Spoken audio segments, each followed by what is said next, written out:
Allahu Akbar. Funeral prayers in Gaza City for those they say went looking for food and came back in a body bag. Tahani Jundia's son-in-law was killed. He was martyred as he went to bring flour to feed his children.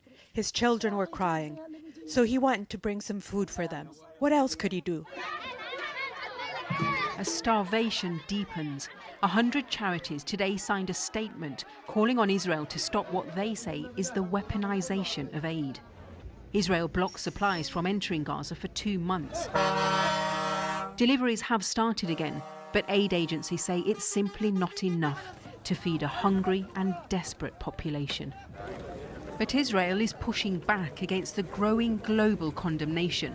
And so, as part of its PR effort, we are invited to Kerem Shalom, a border crossing into southern Gaza.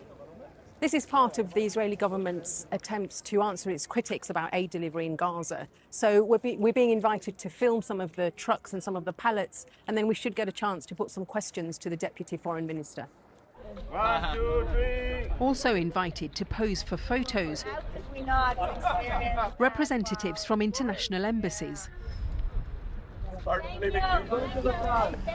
Sitting on the tarmac of this depot, we were then shown pallets and pallets and pallets of food, including flour, rice and olives.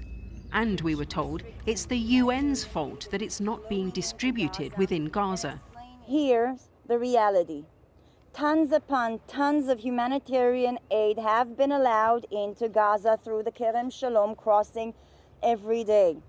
And they're just sitting there. They say the reason they can't distribute it is because of these new rules that you've introduced. They're saying that there are too many restrictions on their drivers. They can't physically come and get it. So this is not true. We facilitate 3 different routes for them to cross.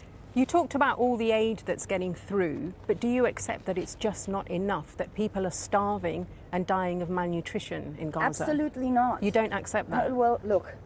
If you go by the numbers of calorie per person, which is how the United Nations is meant to analyze and check the facts, we have made sure that there's well over 3,000 calories per person. So no, but I the proportion of people getting that. And I want to say another thing.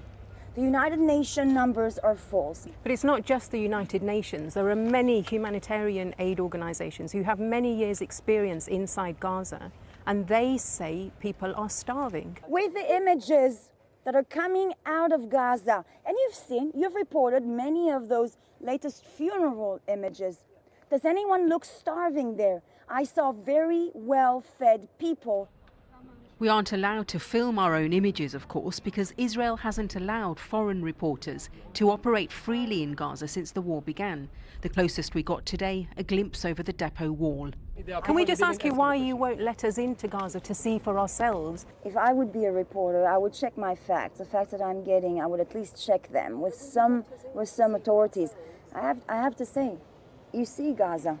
It's a very dangerous area. So it's for our safety? Is it for our safety that you're Absolutely. not letting us in, or because you don't want us to see what's going on? No, this is in concern of your own safety.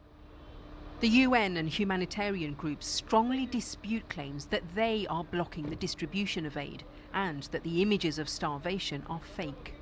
Well, I can say that I see this on a daily basis with my own eyes, and honestly, the state of these children and adults is so shocking that I've never seen anything like this in my life. We were shown pallets and pallets of food sitting there, and we were told that the reason it's not being distributed is because the UN isn't coming and collecting it. We're still given very limited routes by the Israeli authorities. These routes are extremely congested most of the time. Sometimes they're completely impassable. They are, of course, dangerous.